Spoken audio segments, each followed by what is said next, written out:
Assalamu alaikum. Bismillahirrahmanirrahim. Makes winners and he makes losers. Oh yeah, brother Dawood was just giving me the $10 that I loaned him yesterday. He's not giving me this for charity. I don't put charity in my pocket. I give charity to Omar. This is not charity. This is a loan repayment. Well, you know, sometimes we have such warped minds. You know, we begin to think negatively about a lot of things. So just to be on the safe side, I mentioned it while Dawood is sitting here so that he can correct me if I'm wrong. And since he didn't correct me, so I must be right. It is a payback of a loan, which is a quick payback. And I've given out tons of money at different times and don't hear from people again. And I forget about it. I couldn't remember right now who it was or how much it was if I had to. But it doesn't matter. To me it doesn't. To them it should matter. But to me it shouldn't matter because whatever you give out with sincerity. Whether it is a gift or whether it's a loan or whatever, you give it out with complete sincerity. And you give it based upon what you hear from someone and based upon what they say to you about what they're asking you for. If they're asking you for a gift, then or for a charity, that's one thing. You don't expect that back. Your reward comes from Allah, and you don't mention that anymore. But if they ask you for a loan and they say that's what it is, then you expect that back. You expect it back. But if it does not come back, it's not on you. It's on the person that has made that oath and that bargain to you about what they, what the transaction is all about. It becomes a business transaction then. And whether the business transaction is completed or not, it tells you a lot about the individual. And after a while, you just forget about it and leave it in the hands of Allah. That's the peaceful way of going about it. The other way of going about it will cause a lot of headaches for not just for the two parties involved, but for the extended families of those loved ones. And yes, sir. You had a question? No. So we got a principal back east, and I've seen it too many times. You would lend money and you wouldn't pay back. I've seen a lot of Negroes get broken up and almost killed. And you don't never forget what you done seen or where you come from. That's why they got a principle strong back here. If you owe, pay back. If you ain't got it, let them know. Say, hey man, my intention, I told you certain thing. But see, it's different back there than it is out here. Cause I seen somebody almost get killed over 25 cents on a pint of wine. Well, it's not the 25 cents, it's the principle. You're right. It's the principle of it. And then this has happened between most of these stories that we tell involve people that don't have the virtuous idea and the concept that Muslims have. Muslims have a different concept of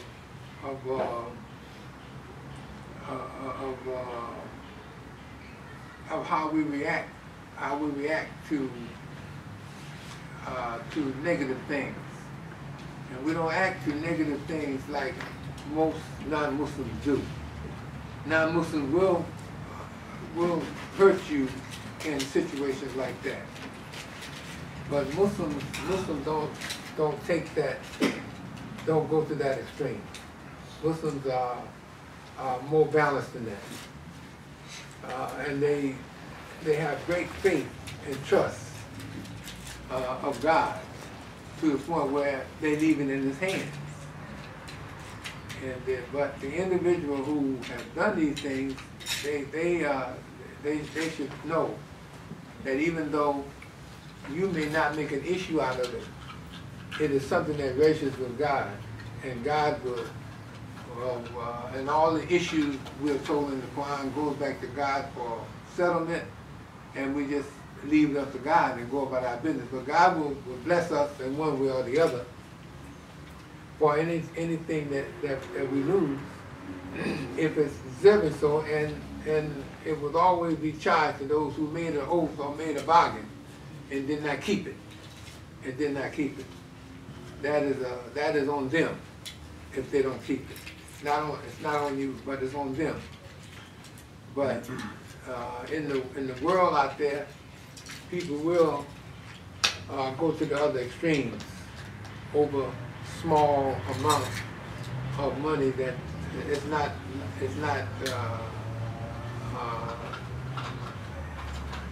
it will not save your life or not take your life. But it's not the money. It's not the money that they give you that is the cause here. It's the principle of it. The principle of it, of someone taking something from you without your permission. That's the principle. The amount, it could be $1, it could be 50 cents, and or less. But it's the principle, and I've heard it all my life, especially in gambling, shooting dice and things of that nature. And this is not the only reason why it is forbidden for Muslims to indulge in those kind of things, but because there are other reasons too, physical and spiritual reasons. But Muslims are forbidden, but to involve themselves in gambling and games of chance of that nature, simply because it doesn't lead to anything good.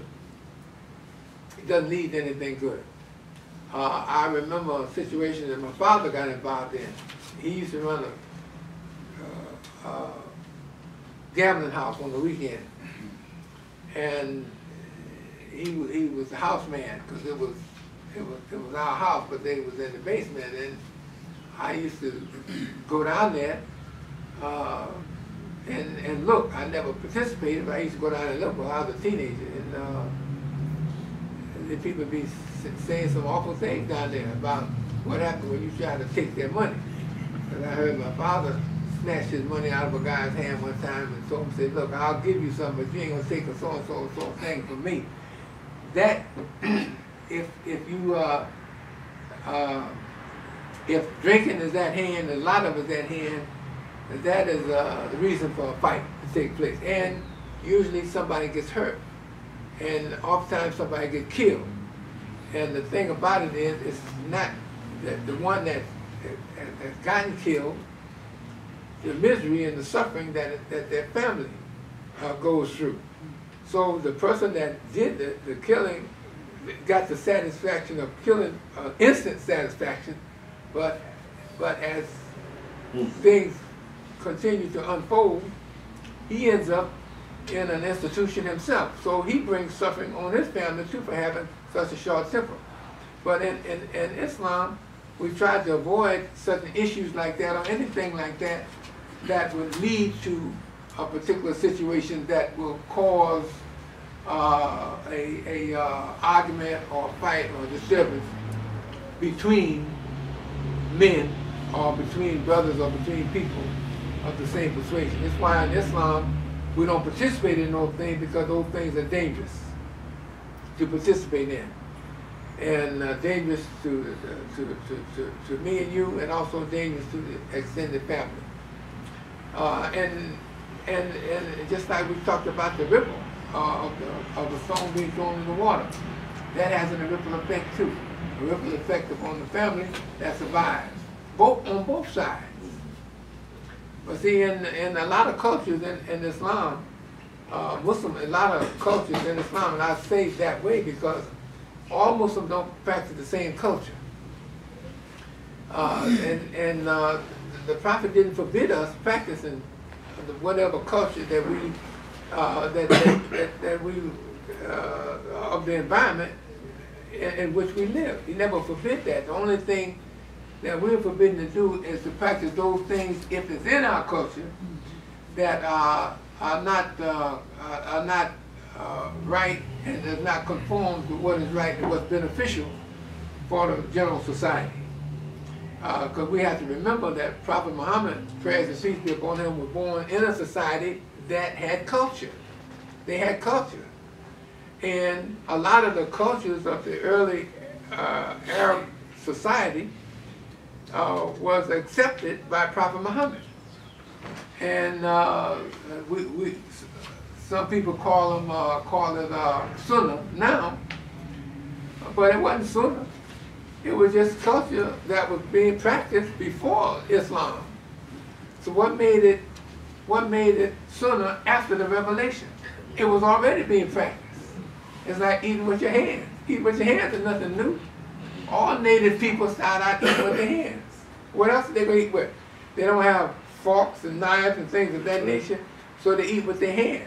But as they evolve, they begin to invent tools and things that help them feed themselves with other things. They used to kill the animals with just a blunt blow. But Islam forbid us from doing it that way, from eating something that is bluntly killed like that. And in this society, a lot of the meats that we eat, ground meats that we eat, are meat that are the result of a blunt blow to the head of an animal, especially beef. In a lot of these slaughtering houses, that's how they kill the beef. They pound his head with some kind of instrument that causes their death. We're not supposed to eat that. But that's not part of our culture. That's part of the culture of the country in which we live.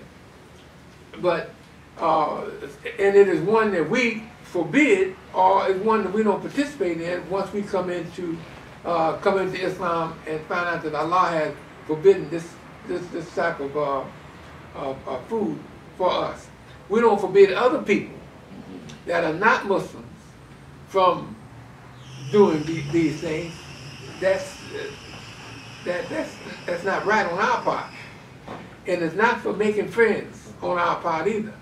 And now Islam basically is about that. It is about making friends and peace among the people in which we live.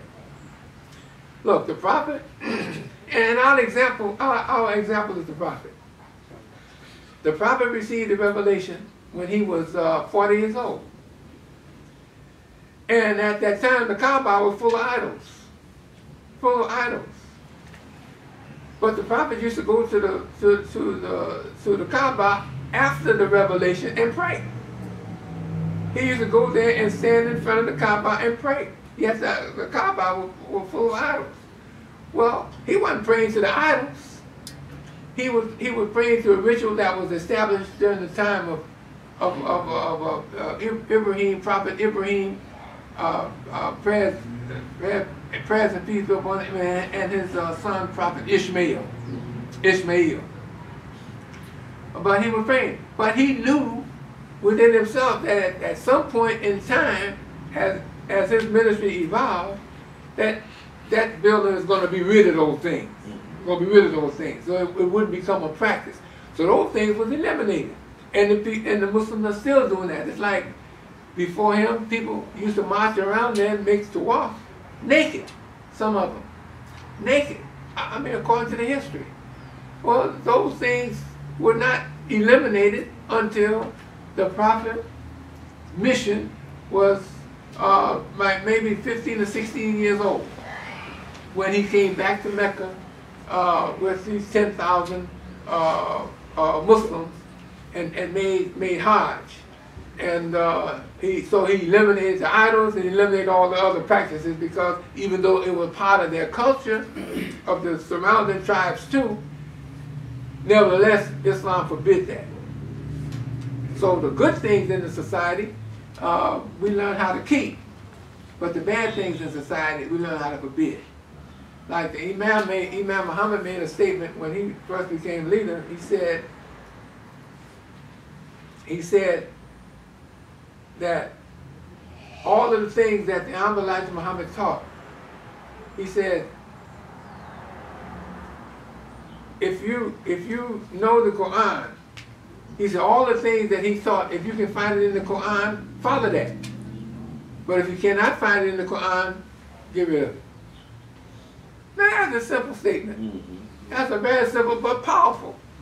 Powerful, isn't it? He's not killing anybody. He's not harming anybody. He's not condemning anybody. He's talking about a culture that we had developed under Mr. W.D. Farad and under the Honorable Elijah Muhammad's leadership over the since 1930. That wasn't part of Islam. So that statement was only telling us that if these cultures or habits that we have developed under the name Islam, and if it cannot be found in the primary source of Islam, then don't practice it anymore. That's a statement for all of us. So those things that we found that were good, we kept. And those things that we found that were not good, we didn't keep. But there were a group of us, as there always are, that wanted to keep everything. So they went on off and they kept all of those things. But all of those things were un-Islamic things. Un-Islamic things, like the stories of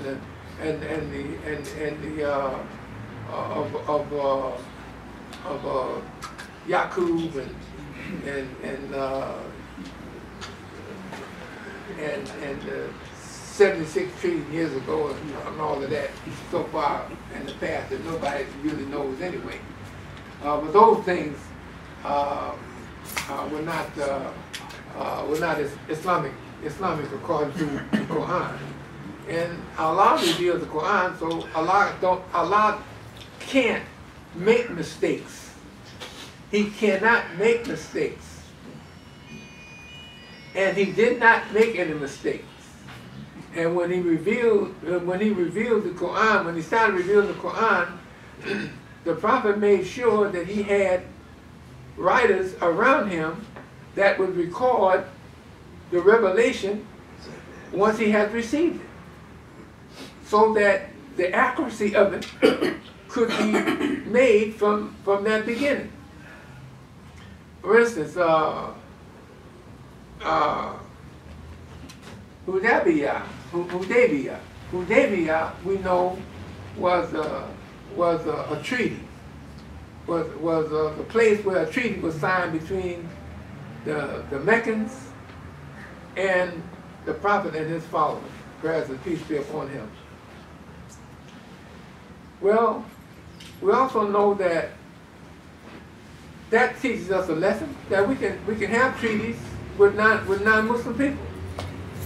We can have treaties with non-Muslim people, and if you read that treaty, all of the so-called benefits